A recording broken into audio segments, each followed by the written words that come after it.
everyone, and welcome back to my channel. It's me, Megan, and I'm here with another Stephen King project. The project in which I try to read all of Stephen King's work a chapter at a time. Today we are talking about Creepshow. I have to be super honest. I think I am creeped out of Creepshow. I have watched a lot. So let's dive into it. So, the very first thing I did was I actually ended up reading Creepshow, this graphic novel here. I read it in a day because it's very quick and easy to get through. So this is based off of the 1982 movie that Stephen King wrote the screenplay to. So he wrote that screenplay, and then 25 years later they decided, hey, we're going to make a physical copy of the movie, basically. And I mean, I think it's a really cool idea because it's almost like having a tangible part of the movie. Because in the movie, and I think, and like, well, not I think, I know, through all of the movies and the TV show, there's always like someone flipping through a comic, and it's like this theme that everyone has this comic. And so it's really cool to actually have this tangibly in my hands. So, moving on from that. This was what I read first before I started watching any of the adaptations, even though technically the adaptations came first before this, because the first movie came out in 82, the second movie came out in 87, the third movie, which was total trash, came out in 2006. This didn't come out till 2017. So, you can see, this came last. So, but I read it first, because I like to read before I watch. So basically this has 5 short stories in it, and it's really interesting because the short stories that are in here don't follow the same order as the movie. It's very strange. It's like, why did you change that? And it's like, there are like a few little things that they changed in the graphic novel, which was interesting. And I mean, I'm not going to dive into it or anything, but I'm just like, I mean, it was like really like small like tweaky things, and it's like, it's interesting. So the first one was Father's Day. I'm going to go through this one and then briefly talk about the other movies and the TV show. I'm not going to do an in-depth analysis. We might be here for way too long for that. So if you want an in-depth analysis on that, I will be posting those on my blog. The link to my blog is in the bio if you want to check that out. So, just letting you know. So the first one was Father's Day, which I was like, okay, this is an interesting short story collection. Like, it has to do with this woman who, she basically killed her father on Father's Day, because she's like, I want cake, and like, she had this whole resentment because I think her father killed her boyfriend or husband or something, and so she's like got this resentment to him, and then when he's demanding cake, she kills him, and then she's visiting him on Father's Day at his grave, and he comes alive and then kills her. It's like this crazy thing. I mean, the movie was alright. It was creepy. It was weird. And I mean, the same goes with the comic book. It was creepy. It was weird. And I was like, alright. The next short story was The Lonesome Death of Jordy Verrill, which I really liked it in the graphic novel, because it's like this guy, this like hick guy in the middle of nowhere finds this, he finds this meteor comes down, he finds it, it breaks open, and he gets it on his fingers, and he's like licking his fingers, and he starts turning into grass. So it's like this really slow progression of him being buried alive, essentially, and I'm like, this is really, really creepy.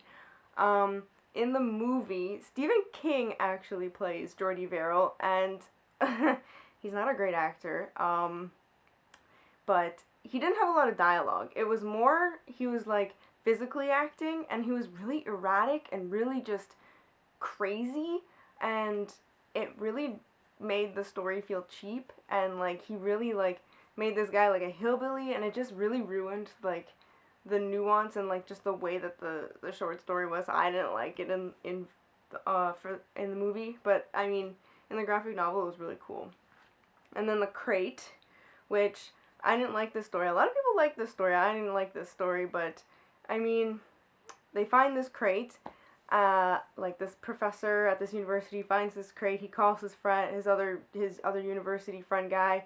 He's like, oh, there's like some, and it starts to kill them, and he's like, oh, I can use this on my wife. And I mean, I get it, he's married to like this, like, she's crazy. I mean, just divorce her. But he has all these visions of like always killing her, and I'm like, okay, like, just leave her, like. But, and like, her whole shtick is, oh, you wouldn't be able to survive without me, what are you gonna do? Ha ha ha. And then she's always drinking, and she's just annoying. And so I get why he's like, I want to kill her, but I'm like, just leave her. Like, anyway, he's like, I'm gonna use this monster in the crate. And I mean, in the end, it does kill her. And then they throw the crate in the ocean, but then I think the crate's supposed to like come back, or it's like this ominous ending where it's like the crate could come back. We don't know, but it could come back. And I mean, I didn't like reading it. Watching it was different. Watching it, I was like, oh, okay, this didn't play out as annoying as it did in the graphic novel, and I was like, okay, I can deal with this. But, I don't know, man. Not my favorite. And then, Something to Tide You Over. This one was like a revenge story, which I thought was really dumb. Like, this guy finds out that his wife is cheating on him, and so what he does is he buries both of them in the sand and watches them die. And I mean, that's creepy. And like, that's horrifying, because you're basically up to your head in the sand and you can't move, and the ocean is like washing over your face. I was like, that's terrifying. But the whole like revenge plot where I'm like, he's like, ha ha ha, I'm gonna get you, I'm gonna get you.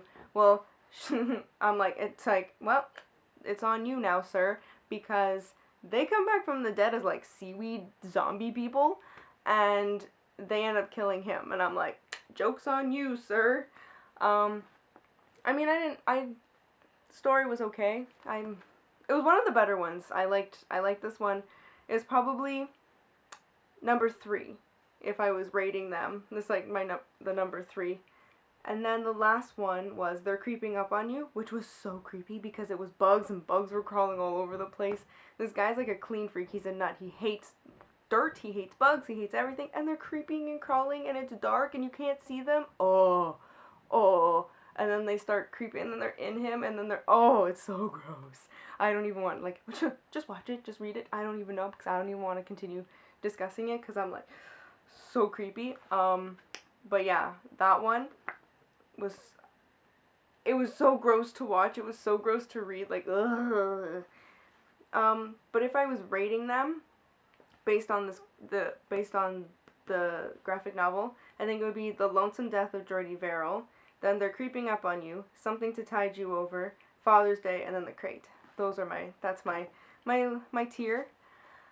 And then, after I read this, after I watched the first movie, I watched the second movie, which these movies continue to go downhill really quickly. The second one had 3 short stories and like this weird animation thing to like tie all of the stories. Well, it wasn't to tie them together, it was just like these interludes of like this kid being bullied, and I was like, what does this have to do with anything?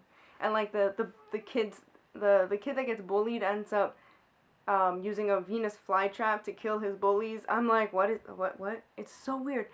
I don't get it. Why did they add this? Anyways, so the first story, I don't remember what any of them were. Actually, well, I know what the middle one was called. I don't know what the other ones were called, but the first one had to do with like this abandoned town, and he's like, and they give so much backstory on like these 2 people, like this man and her husband and wife, and they own a store, and they give us so much backstory on them. They die real quick. Why did we have all that backstory on them? And then like these native Indians come, and they're like, oh, I don't even know what the premise of that. Well, I was so confused the entire time, because the entire time you end up meeting one of the antagonists, and he's like talking about his hair and how it took him 9 years to grow his hair. This hair is gonna take me to Hollywood. That's all I got from that story, to be very honest. Like, they had a native Indian statue outside of their store, and it comes to life and starts like hacking all of these individual people, and it wasn't creepy to watch. It was just really strange. And like, I think we're supposed to be terrified of that statue, but he's like, the way he moves was so comical that it wasn't scary. I was like, whatever. So that was a really weird story, and it was so long too. why there was so much talking, and for the amount of talking that there was, it didn't add up to anything, and I was like, I'm confused. The guy didn't end up going to Hollywood. So, the second story was called The Raft. This was based on a short story by Stephen King. It's either in Different Seasons or Skeleton Crew. That's the name of it, Skeleton Crew. It's either in one of those. I haven't read it yet, but it was a short story, and I heard that the short story is actually a lot better, because gosh darn, this second one was terrible. I mean, it was good. It could have been good. It could have been good, but they made it terrible, because these 4 kids, they're off doing God knows what. They're teenagers. They're doing whatever. They go and they swim off to this raft, and they're like, yeah, ha ha ha, having fun, blah blah blah blah blah.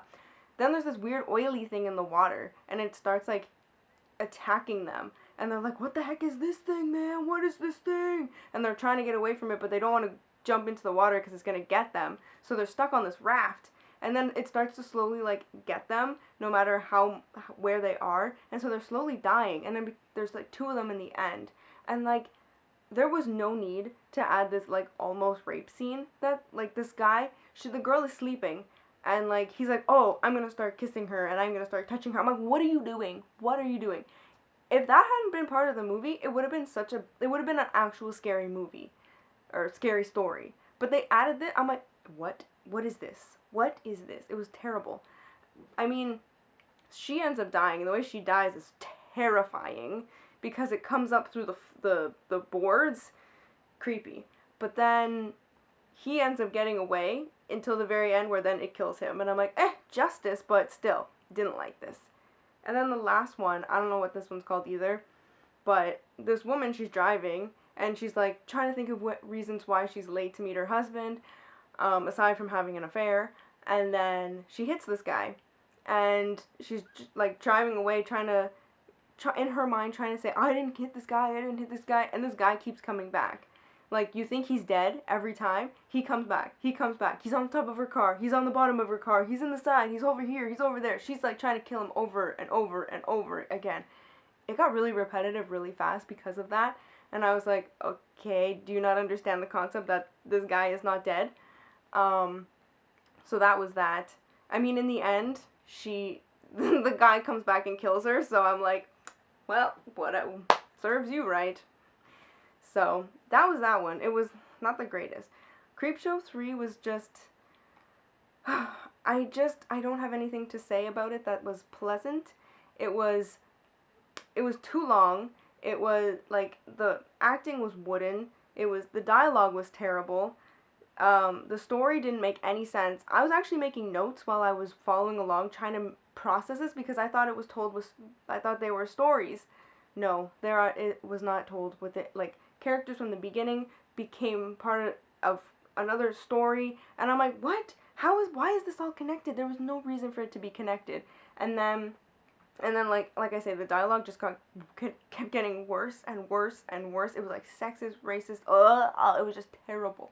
I do not advise anyone watch that movie, because it's terrible. So reason why it's probably not, you're probably not able to find it anywhere, because it's terrible. Okay. Lastly, I'm going to talk about the TV show in the slightest form.